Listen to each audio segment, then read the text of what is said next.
Hi, and welcome everybody to another edition of the Winner's Circle Sports Betting Podcast. My name is Ross Benjamin of RBWins.com. And like every Monday, I'm joined by Mr. Doug Upstone of DocSports.com, one of the finest handicappers you'll find anywhere in the country. Doug, how was your weekend, my friend? Well, from a sports betting side, it was a little bit of everything. The in the NFL, first losing week in I think seven. Overall, went 1-2 as the Buffalo Bills and the New York Giants. The state of New York got me actually thinking about it. So Yeah. that was a horrible call on the Giants. Just surprising how the other one turned out. So that wasn't so good. But winning day, college basketball on Saturday, that was good. And now the last 15 days, 48 and no 40. I'm sorry, 42 and 25. The last 15 Excellent. days. Good So that stuff. take that. NHL continues to roll. 40. Let's see. Well, 14 out of the last 18, and I forget what the other one is, but it's longer term. It's basically almost as good as what that is. And the independent monitors that I belong to, I've moved up to either 4 or 5 based on win percentage for the season. In So the that's been good. NHL or the whole? NHL, sorry, Okay. yes, Yep. NHL for hockey, and in the NBA, what is it? 12 of my last 19. So starting to heat up there too. So, Good for so you. like I said, lots of good things, but not everything's perfect. But anything seldom is here. But that's how that goes. And so yeah, I'm happy just with how things are just overall going and stuff like that. So Ross, I know that you didn't have the weekend you wanted to in football, but I whatever is whatever, right? I mean, it Yeah, happens to it all of us. happens. Look, Doug, I went into the weekend on a 37 and 22 all sports run. I had been red hot in college basketball. I took a beating in the NFL playoffs. I also had the Giants and the Bills. Hey, we beat on our chest when we win, but folks, we're as transparent as they come in this industry when we lose as well.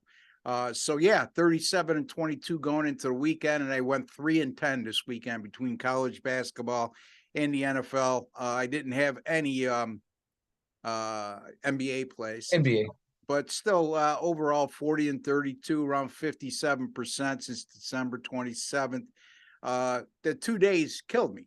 Basically I was on a Right. 63% run, but as always, we bounce back. Even with those high winning percentages you attain over a long period of time, there's always a few losing streaks in there. Oh, absolutely. I mean, well, you go, like say the next 2 days, if you go 7-3 or something like that, I mean, Yeah. you're on your way back up again. So just the speed bumps happen. Yeah, I mean, I wasn't close on my losses either, Doug. I mean, the one game I was close, I had the Air Force and San Diego State game over 131 on Saturday. It fell on 130, but I mean, the Giants didn't compete.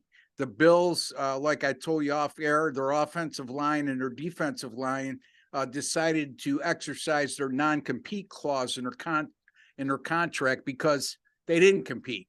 And they were out coached and they were out physical. And hats off to Cincinnati. You would never know that team had 3 offensive line starters out, which made it even more embarrassing for the Buffalo Bills defensive line, who got dominated in that contest via the run.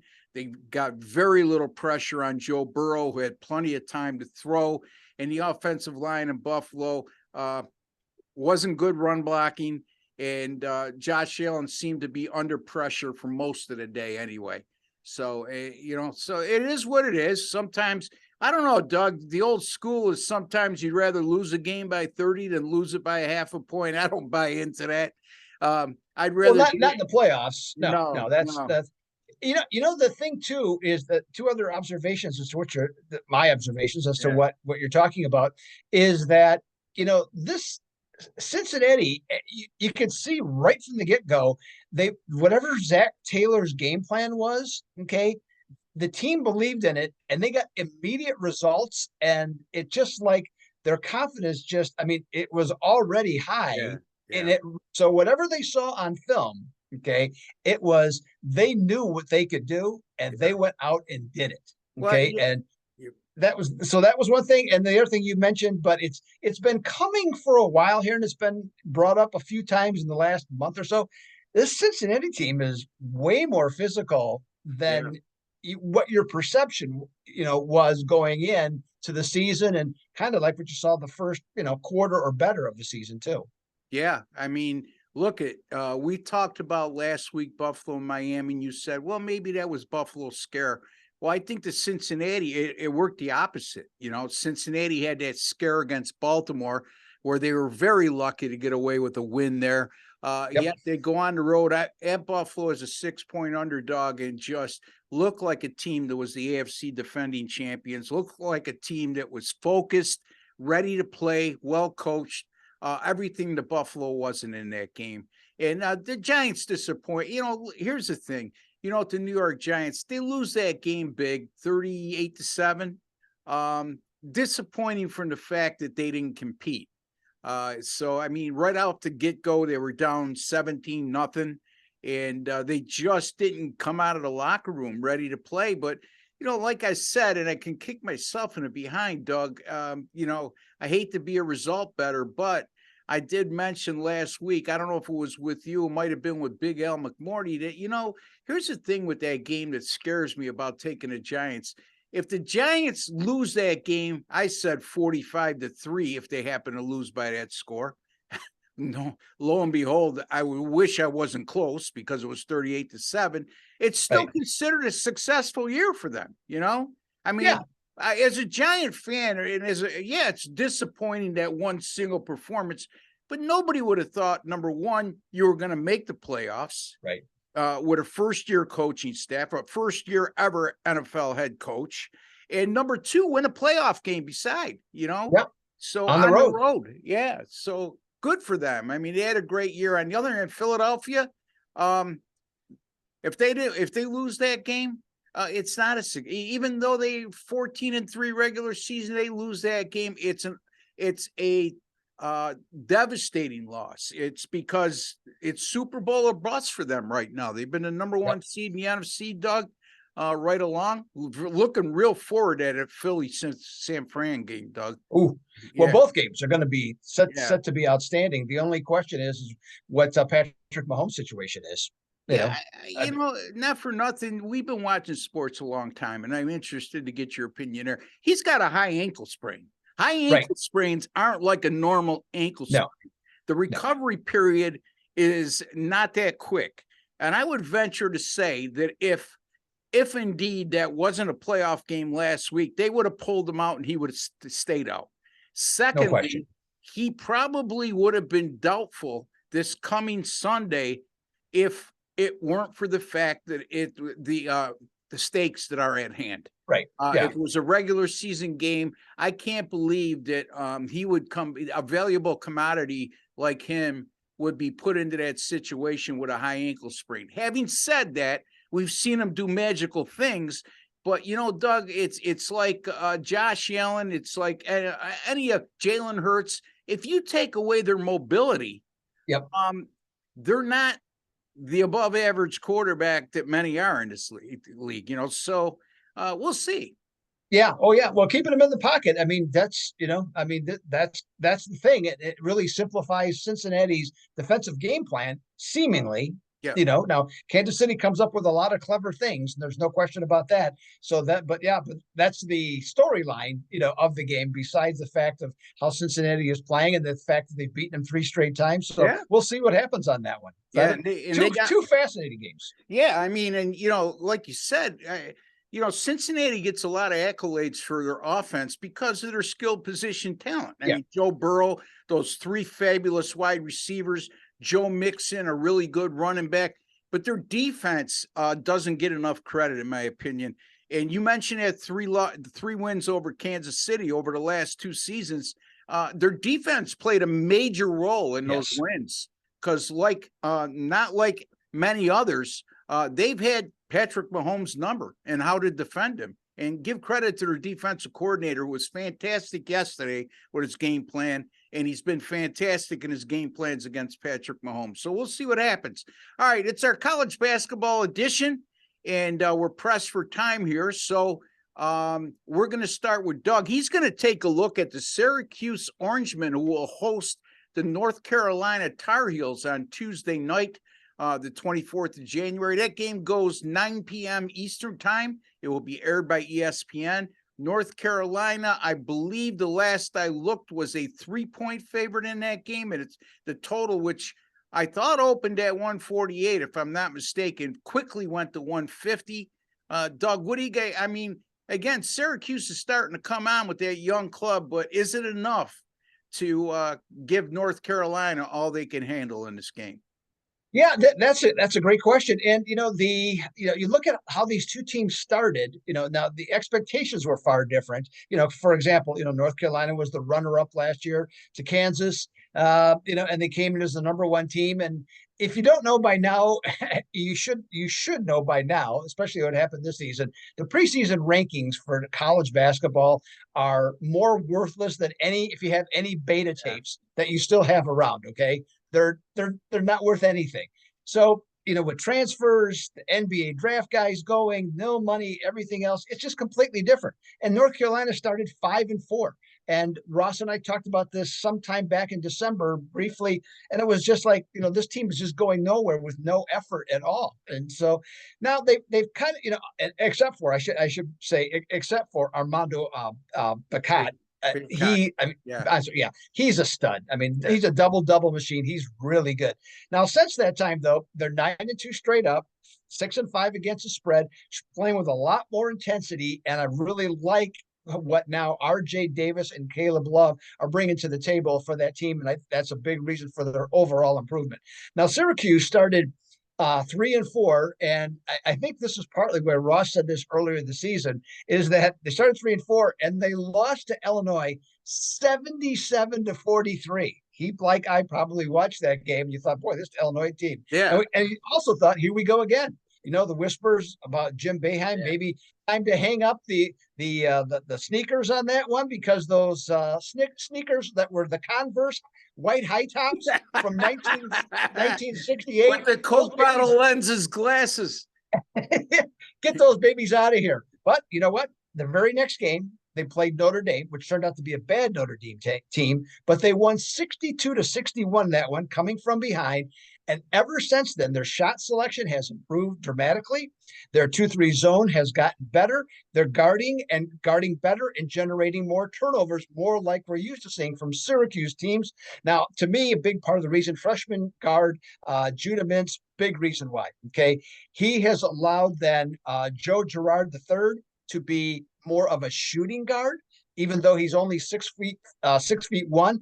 And then the difference in Jesse Edwards, Ross, I mean, you see him more than even I do, but I mean, if you saw this guy's a freshman, a sophomore, you couldn't even begin to comprehend he would be as good as he is. I'm not saying he's a star player, but he in the center now, he's getting the job done on both ends of the floor. So for this encounter, both teams come in 6-3 for this ACC.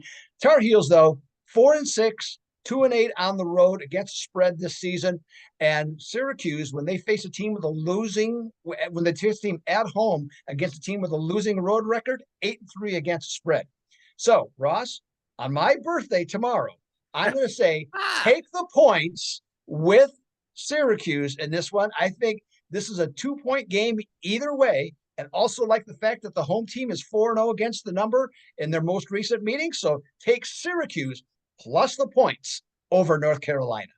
Syracuse plus the 3.5 at 3.5, 4. It's in that area, depending on where you look, folks. So I don't know if we'll see that line go down any further. I Didn't think so. Yeah, the only thing, North Carolina, I was surprised to see this conference of road games, true road games, 1-3 straight up and 0-4 against the spread. Their only win was against a lame Boston College team who they only beat by 1. So, yeah, I mean, your points are all well taken. Jesse Edwards, the kid's a late bloomer. He's from the Netherlands. He didn't start playing basketball until a later age as compared to the youth in the States here. And he's developed into a really good player and a perfect example of kids who stick around for 4 or 5 years in a program And one thing that Boeheim does and his coaching staff does, if you stay there long enough, they develop you into very Yes. good players, especially if you're a high recruit. So some of the freshmen are starting to, I mean, Judah Mintz has been there all year. There's been times where he's a little inconsistent, but the other freshmen, the other supporting cast are starting to step up as well. So it'll be interesting. That's for sure. I look forward to that game. Syracuse, 78 points or more in 4 of their last 5, or in the last 4 games, and shot 50% or better in 3 of their last 4 to add to Doug's arsenal. Also the Orange, who started out the year terribly from the 3-point line, have hit better than 40% of their 3-pointers over their last 5 games, 38% of their 3-pointers in conference play. And Doug, this is the same team that early in the year, with all those freshmen, lost at home to, get this, Colgate and Bryant. Wow. Now they're 6-3 in the ACC. There you go, folks. All right, let me look at my game, and that's going to be the game between Iowa State and Kansas State in Doug's favorite conference, the Big 12. Mine too. I mean, this is such a competitive conference and such good games to watch, no matter who's playing who in this conference. But this is a good one. Kansas State will be traveling to Iowa State, 9:00 Eastern time, ESPNU. Right now, Iowa State's a 4.5-point favorite. You know, my first initial impression when I saw this opening line, Doug, was, wow, Kansas State at 17-2. They're only 2 losses have come in true road games, and they didn't compete in those games. At Butler, they lose by 12, at TCU by 14. Otherwise, they'd have, you know, you'd be hard pressed to find a lot of people who would have predicted Kansas State would be a top 10 caliber team at this juncture of the season, and that's exactly what they are. Iowa State flies under the radar a bit. They've lost 2 of their last 3 to drop to 14-4. Both of those losses in 2 of the last 3 have come on the road. However, the Cyclones in Ames have gone 10-0 at home and won by an average of 24.4 points per game.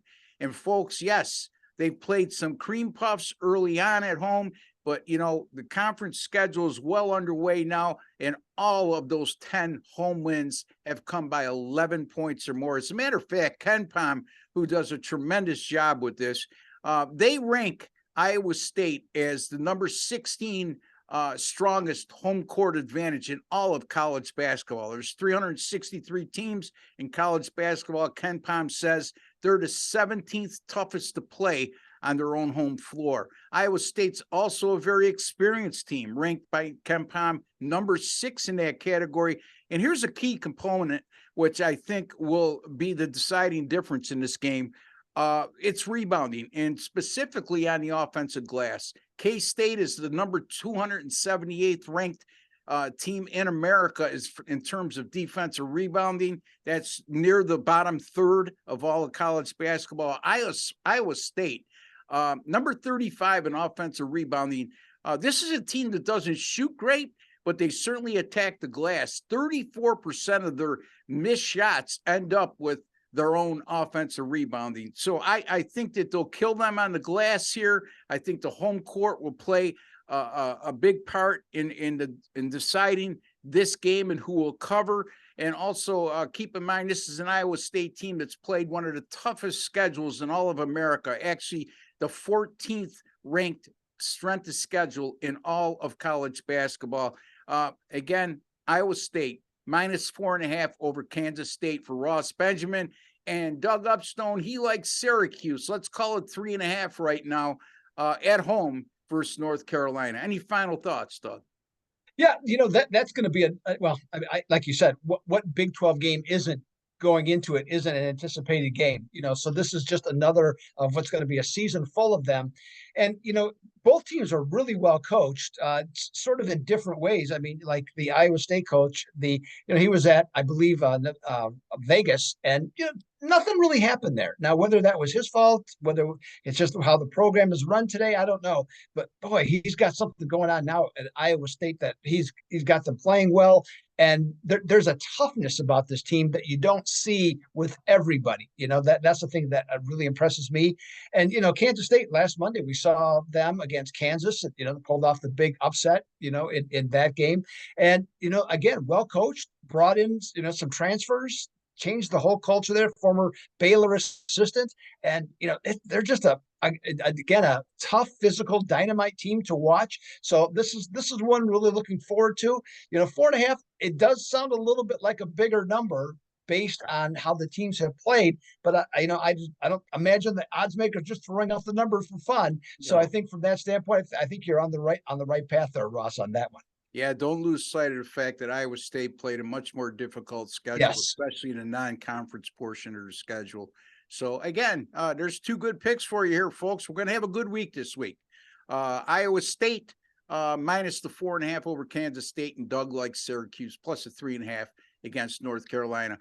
Folks, college basketball for me, 45-36 over my last 81. Unfortunately, over the weekend, 3-7, but still have that record. And college basketball totals right now, I'm on fire with those. 17-7 with my last 24. That's good for 70%. All my picks, rbwins.com. That's rbwins.com. That's where you'll find them.